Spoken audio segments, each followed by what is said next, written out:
Сайн байцгаана уу? Руна ТV суугтаа тавтай морилцгоно. Өнөөдөр би та бүхэн хятад улсад гарсан нэгэн хэргийг ярих гад бэлтгэлээ. 2022 оны 3 сарын 22-ны өглөөний 3 цагт 20-од насны Фэй гэх эмэгтэй найз залуутаагаа унтаж байхдаа гинэт нэгэн эвгүй үнэрт сэрдэг. Тэдний амьдардаг орон сууц нь хуучирсан тул заримдаа бохирын суугнаас муухай үнэр гардаг байсан. Найз залуу нь уурлан босоод нойлд хид хідэн удаа ус татсан ч гэсэн бөглөрсөн бололтой доошоо урсан алга болохгүй байсан. Үнэр уламд ордож дээрээс нь хог шавхруу хүртэл орж ирсэн. Хин нэг нь хоолны үлдэгдлээ нойл руугаа хайсан юм шиг санагдахад анзаарч харуул чансан махны өөдснүүд харагдсан. Фэй уур бухимдлаа дарж цэвэрлэж байх зуур нэг л чихүүдсэн төрсөн. Яагаад гэвэл тэр махны өөдснүүдийн заримд нь үс шиг зүйлс наалтсан байгаа нь харагдсан. Эн чинь юу лээ гэж сандран хоолны хог хаягдал гэхэд өөдснүүдийнх нь хэмжээ дэндүү жижигхэн байсан. Энэ ер нь нэг л с ิจ гтэй байна да гэж бодсон. Фэй болон түүний найз залуу цагдаагийн газар руу шууд дуудлага өгцгөөдөг. Тэгвэл цагдаа нар ирэн тэр шавхруунууд нь хүний биений эд эрхтэн байх магадлалтай гэж сэжиглэн бохирын шугамын мэрэгжилтнүүд ирж албан ёсны шалгалт хийж эхэлдэг. Насоосыг ажилуулан үздэл махны өөдөс тасралтгүй дээшээгээ цутгаж гарч ирсэн. Тэр үед шүүж гаргасан өөдөс нь нийт 2360 ширхэг болсон. Мөрдөн шалгалт эхлэхийн өмнө цагдаа нар эхлээд нарийн шинжилгээ хийлгэхээр шинжилгээнд өгч явуулсан. Үүнтэй зэрэгцээд өөр нэг цагдаагийн хэсэгт нэгэн дуудлага бас нэгэн хүнээс ирдэг. 40-од насны эмэгтэй нөхөр нь сургаггүй алга болсныг мэдэгдэж тусламж хүсдэг. Нөхөр нь 50 гаруй насны Лоу Юужан эмнэлгийн ерөнхий мэдцлийн эмч хийдэг хүн байсан. 2 хоногийн өмнө буюу 3 сарын 20-нд эхнэр нь нөхрөө ажлаад хараад ирэхийг нь гэртээ хүлээсэн. Гэвч ажлын цаг нь хэдийн өнгөрсөн ч гэсэндээ нөхөр нь гэртээ ирэхгүй байсан. Тэд нөхөрлүүгээ залгахад нөхөр нь уцаа авахгүй байсан учраас цагдаад яг мэдэгдэх гээд байжсэн чинь түүнд мессеж ирсэн.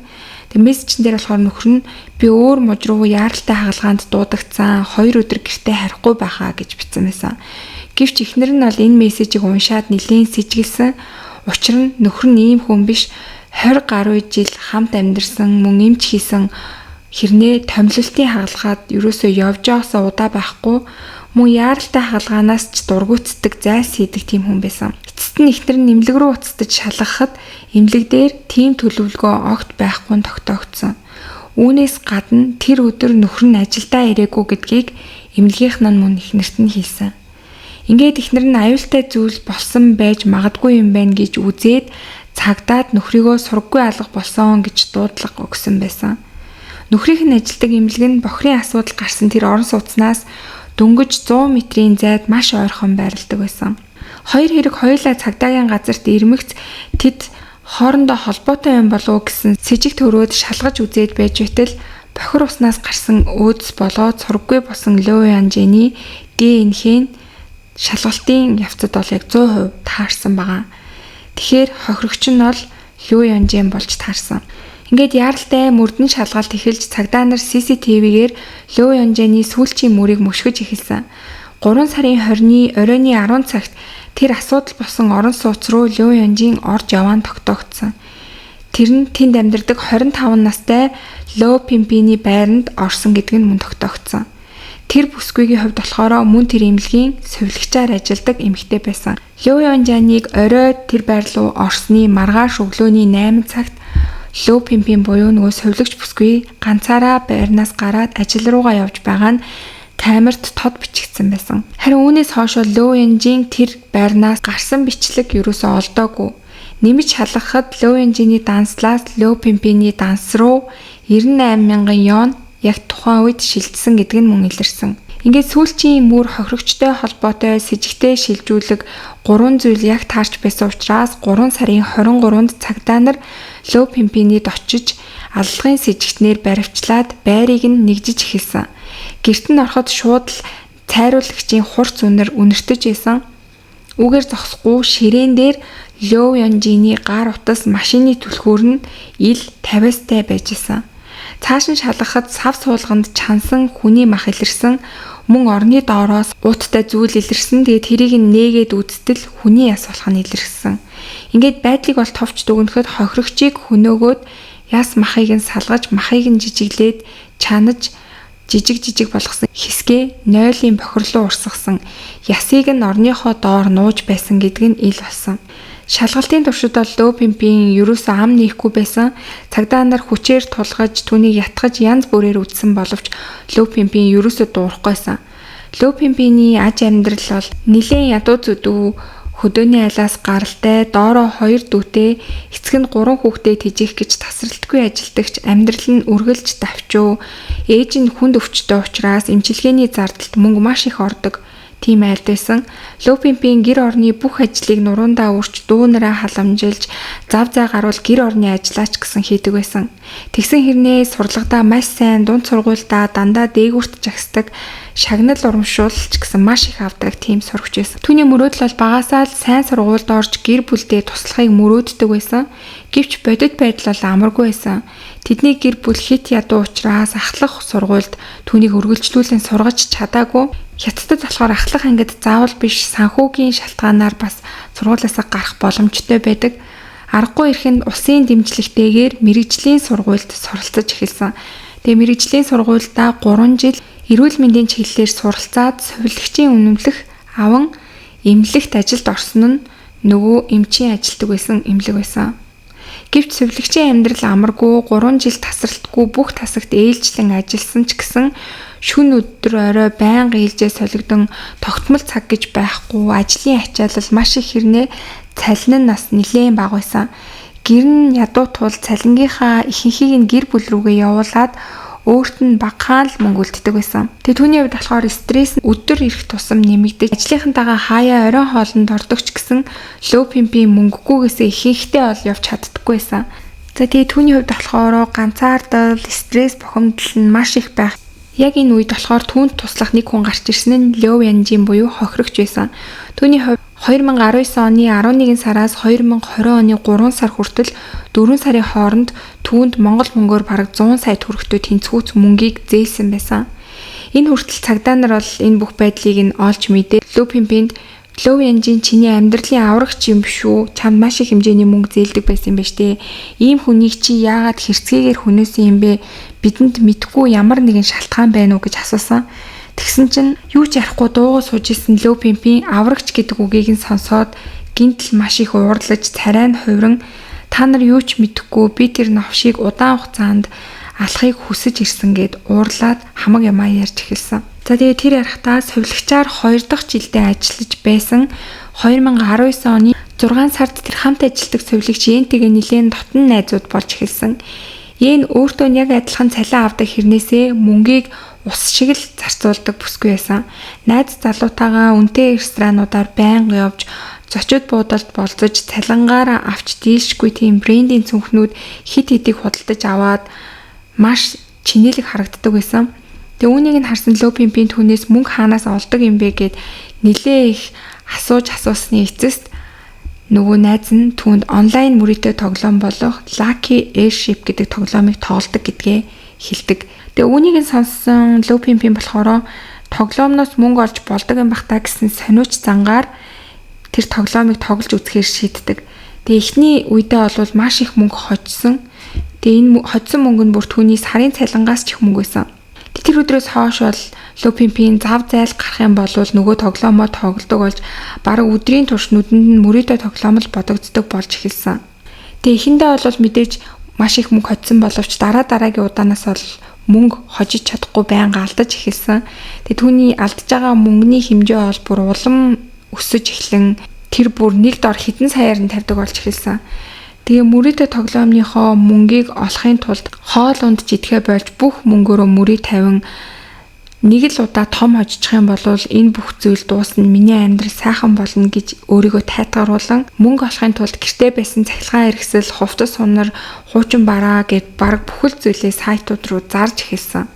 Бүр банкнаас зээл авч зээлнийх нь хэмжээ нь хэтэрсэн учраас банкнаас зээл авах боломжгүй болж хувь хүмүүсээс хүртэл зээл авч эхэлсэн. Ингэж байгаад нэг удаа онлайнаар тоглож байгаа 70 сая төгрөг орчим монгол мөнгөөр алдсан.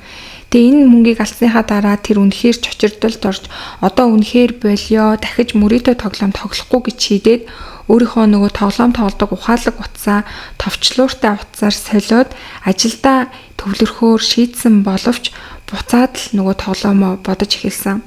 Ингээд дахиад мөнгө олохын тулд ойр тойрныхноосоо янз бүрийн шалтак хилэн мөнгө зээлдэг болсон. Шалгалтын хураамж хэрэгтэй байна. Ээжийн эмчилгээний зардал хүрдэггүй. Бүр сүлдээ би гэрлэх гэсэн чинь гэрлэлтэнд маань мөнгө хэрэгтэй байна гэж хүртэл худлаа ярьж хүмүүсээс мөнгө зээлсэн байсан. Тэг мэдээж бол энэ мөнгүүдээ бол эргүүлж өрөөсөө авч чадаагүй, хормын дотор л бүр их хоосорч маш их хэмжээний өрөнд орсон. 2019 оны 11 сард хамгийн хэцүү байдалд орсон байх үедээ Low Engine хандсан. Low Engine-ийн хувьд ерөнхий мэс заслын ахлах хэмж цалин өндөр багаж хэрэгсэл эм бэлтгэмлийн лоббигоор чамлахааргүй мөнгө олдог тийм хүн байсан. Тэгээ яагаад заавал түүнд хандсан бэ гэх юм бол Low Engine нь эмэгтэйчүүдэд маш дуртай, нэлээд явдалтай гэдгээрээ эмнэлэг дээр алдартай тийм эмч байсан. Залуу эмэгтэйчүүдтэй унтахын тулд маш их хэмжээний мөнгө төгрөг өгдөг гэсэн тийм цуу яриа эмнэлэг дээр нь тарчсан байсан. Тиймээс Low Pimp-ийн өөрийнхөө биеийг барьцаалан түүнээс мөнгө гуйсан. Ингээд Low Engine 25 сая төгрөг орчим анхандаа зээлүүлээд оронд нь 7 хоногт 3 удаа түүнтэй унтахыг шаардсан. Тэг мэдээж Low Pimp-ийн хувьд бол өөрөөсөө маш их ах эмнэлгийнхаа мэдцлийн дарга тэр хүнтэй унтахыг хүсгүй, өөрийг нь маш их доромжилж байгаа юм шиг мэдрэмж төрсөн ч гэсэндээ хэдхэн цаг тэгсчил юм бол энэ мөнгө минийх болох юм байна гэж бодоод тэг түүнд зөвшөөрсөн. За ингээд үнээс хойш болвол Low Pimp-ийн түүнээс маш их хэмжээний мөнгийг авч эхэлсэн. Тэг авсан мөнгөөрөө аялалд явсан, шопинг хийж, мөрөөдөө тогломооч гэсэн үргэлжлүүлж тоглосоор л байсан. Тэгээл мөнгөнд дууссан гут Low Engine хандаад ингэж 13 удаа түүнээс 100 сая гаруй Монгол мөнгөөр хэмжээний мөнгийг авсан. Цаашлаад Low Engine түүнд байр авч өгөөд нууц уулзалтаа тэр байранд хийдэг байсан. Тэгээ яг энэ байр нь болохоор сүүлд нөгөө аллах болсон тэр байр наа. За тэгээ энэ эмч совлогч хоёрын харилцаа бол 3 сар үргэлжилсэн ч гэсэндээ Low Engine эмчийн хувьд бол түүнээс маш хэтэрсэн тийм шаардлагуудыг улам илүү тавьж эхэлсэн. Нэг өдөр бүр чи ингэж ирэмсэн болчоо тэгээд би чамтай унтмаар байна гэсэн шаардлагыг тавьсан байгаа. Тэгээ энэ нь юу гэсэн үг гэх юм бол түүнээс хүүхэдтэй болохыг хүссэндээ биш. Яг гэх юм бол Low Engine эмчийн хувьд бол тогтсон амьдралтай, их нэртэй ахлах ангиас сурдаг охинтой байсан. Зүгээр л яг өөрийнхөө гаж хүслийг биелүүлэхийн тулд энэ хүслийгээ Low Pimp-ийн тавьсан байсан. Тэгээ энэ хүслийг нь сонсоод Low Pimp-ийн уур нь бол бүр маш их хурж энэ явдлаас болоод тэр хоёрын харилцаанд хөндөрөөд бараг сар гаруй хугацаанд тэр хоёр бол бүр байнгын хэрвэлтэй байсан. Тэгтэл Low Engine болохоор чи ингээд надтай үргэлжлүүлээд уулзахгүй бол би хамаг үннийг чинь нэмлэгт хэлээд чамайг ажилгүй болгоно. Мөн цаашдаа би чамд дахиж мөнгө зээлэхгүй гэж түүнийг сүрдүүлж эхэлсэн байгаа. Low Pimp-ийн хувьд бол түүнтэй хэдийгээр муудалжсэн ч гэсэндээ уулзаар л байсан. За тэгээ хэрэг гарсан өдөр буюу 2020 оны 3 сарын 20-ны оройны 10 цагт Low Engine өөрийнхөө авч өгсөн байр буюу нөгөө Low Pimp-ийнтэй уулзахаар тэдний байранд ирэн түүнийг хүсээгүй байхад нь хүчирхийлэл үйлдсэн. Тэгээ түүнд энэ бол чиний сүүлчийн боломж, чи үргэлжлүүлээ надтай уулзах хэсгээ, эсэргүүцэх хэсгээ сайн бодоорой гэж сүрдүүлчихэд тэгээ тэдний гэрт бол унтаад өгсөн баа. Уур нь хүрсэн Low Pimp-ийн тайвшрах гэж гар утсаараа дахин мөрөөдөө тоглоом тоглож эхэлсэн. Гэвч цаг хүрэхгүй хугацаанд Монгол мөнгөөр бараг 25 сая төгрөг орчим төгрөг алдчихсан. Тэгээ тэр мөчөд бол бүр үнэхээр аимшигтай хоосрол өөрийгөө жигших мэдрэмж төрсөн гэж байгаа. 25 наснда мөрийн далтсан мөнгнүүдээ яг тухайн үед ингээд тооцоод үзсэн чинь бараг Монгол мөнгөөр 800 сая төгрөг хоолт авч исэн. Хувийн зээл, банкны зээл, хүмүүсээс авсан зээл гэд бүх зээлээ нийлүүлэхэд бол бүр үнэхээр аимшигтай тоо гарч ирсэн. Low Pimp-ийн бол бодож эхэлсэн би баг бахасаа л маш сайн сурдаг, зохион байгуулалттай, гэр бүлийнхээ бахархал нь болсон охин байсан. Яагаад ийм зам руу орчих вэ гэд өөрийгөө бодож эхэлсэн. Тэгээ бүр арга мухардаад би ийм хөшүүнтэй хүртэл ингээ уулзаад байж ах гэжтэй гэж гинт тухайн үед бодол орж ирээд хажуудаа унтаж байгаа Low Engine-ийг хараад төвчхийн аргагүй маш их уур хилэнг мэдрэн миний амьдралыг баллсан хүн бол ер нь энэ хүн л юм байна гэсэн бодол түнд төрж эхэлсэн гэж байгаа. Ингээд шөнийн нэг цагт Low Pimp-ийн хажуудаа байсан зөөврийн компьютерийн цэнэглэгчний утсыг аваад түүний хүзүүг ороож хоолойг нь боож эхэлсэн. Гинт унтаж агаад дайралтанд өртсөн Low Engine-ийн хувьд бол түүнтэй тэмцэлсэн ч гэсэндээ Low Pimp-ийг дийлж чадалгүй амь насаа алдсан. Түүнийг амь насаа алдсныг шалгасныхаа дараа Low Pimp-ийн түүний данснаас 40 сая орчим төгрөгийг өөрийнхөө данс руу шилжүүлсэн. Гэтэл тэр мөнгө нь бол дансанд нь оромгцоо нөгөө үрийн хугацаа хэтэрсэн төлбөрт шууд автоматар данснаас нь ингээд шилжигдээд явчихсан. Тэгээ түүний дансанд мөнгө үлдээгүй гэсэн үг. Яагаад гэвэл маш их өртөө байсан учраас үүнийг хараад уур нь дахин маш их хурж нас орчихсан Лоу Янжиний нүүр рүү хид цохиж бухимдлаа түүнд гаргасан гэж байгаа. Дараа нь түүний нэрээр кредит зээл авах гэсэн боловч утасны камер нь түүний нүрийг танихгүй байсан учраас зээл авч чадаагүй. За тэгээ үүнийхээ дараа болохоор өглөө болохыг хүлээгээд өглөө болмогц ажилдаа юу ч болоогүй юм шиг явсан. Тэгээ өдрийн турш ажил дээрээ байж ах явцдаа гэртээ очиод түүний цогцыг хэрхэн үгүй хийх вэ гэдэг талаараа бол бодож эхэлсэн. Ингээд оройны 7 цагт гэртээ ирээд эхлээд цогцноос мах ясыг хоёрыг нь салгаад бүгдийг нь жижиглэн хэрчээд гэрийнхээ бүх сав суулгыг гаргаж ирээд чанаж эхэлсэн байна. Дараа нь махны өөдснүүдийг 0 угаалт үүр гээд урсгаж болох бүхэл газрууд руу хийж урсгаад яснуудыг нь өөрийнхөө орны доор нуусан байсан. За тэгээ түүний урсгасан махнууд нь бол маш их байсан учраас бохирын шугамаар мэдээж урсах боломжгүй учраас доод давхрынх нь айлын 0 бүглэрсэн. Тэгээ үүнээс болж бол яг түүний энэ хийсэн маш аимшигтай зэрлэг гэмт хэрэг нь илэрсэн байна. За ингээд мэдээж Лоу Пинпиний шүүх хурал болсон 2020 оны 10 сард анхан шатны шүүх бол Лоу Пинпин цаазаар авах ялгаануулсан. Мөн хохирогчоос хууль бусаар шилжүүлсэн төгрөгнүүдийг ар гэрт нь төлүүлэх шийдвэрийг мөн гаргасан. Лоу Пинпиний хувьд шууд давж заалтсан, халсан гэдгээ хүлээж байгаа ч гэсэндээ түүнээс би мөнгө авсаныхаа хэмжээгээр түүнд би өөрийгөө зориулсан гэж хэлж эхэлсэн. Тэгээд үгээр зогсохгүй яг тэр Лоу Янжинтай уулзнаас хойш тэр хувийн амьдралыг нь хит хянаж түүнийг бол байнга сэтгэл санааны дарамтанд амьдруулж исэн гэж хүртэл өөрийгөө өмөрч эхэлсэн. Гэвч давж залтах шүүх бол мэдээж Лоу Пинпиний талд ороогүй. Ингээд түүний цаазаар авах ял нь бол хэвээр үлдсэн. Ингээд 2023 оны 2 сард түүний ялыг гүйцэтгэж цаазын ялыг нь хэрэгжүүлж түүнийг цаазаар авч амь насыг нь хөнөөсөн байна. Тэгээ Лоу Пинпин бол өөхөх мөч хүртлээ огт хариуцлага хүлээгээгүй. Ял бол дэндүү хүнд байна. Би хитрхи залуухан 25 настай өөхөд маш залуу байна гэж уйлж ойрлож хашгирч исэн. Тэгээ түүний хувьд бол хэрэг хийсэндээ ерөөсөө гимшихгүй байсан. Амиа алдсан Лоу Янжиныг бол бүр маш их үзэн ядж яддаг гэдгээ бол шүүхийн танхимд илэрхийлсээр л байсан. За ингээд өнөөдөр энэ та бүхэнд бэлтгэж хүргэсэн хэрэг маань энэ төрөйд өндөрлж гин. Тэгээ та бүхэн бас энэ хэргийг сонсоод юу гэж бодож гин? Үнэхээр яг тэр Лоу Пинпиний амьдралыг үгүй хийсэн зүйл нь Лоу Янжин үү эсвэл мөрөөдөө тоглоом уу? Та бүхэн яг юу гэж бодож гин? Бас өөрсдийнхөө сэтгэлийг комент хэсэгт бичиж үлдээгээрэй. Миний хувьд бол мэдээж бүх зүйл яг түүнийг амар хэлбараар мөнгө олохыг хүссэн мөрөөдөө тоглоомноос эхэлсэн гэж бодож гин. Хүн бас комент хэсэгт сэтгэлээ бичиж хуваалцаарай. За ингээд өнөөдөр ч гэсэн миний бэлдсэн дугаарыг сонссон та бүхэндээ маш их баярлалаа. Удахгүй эргээд дараагийн дугаараар уулзцгаая.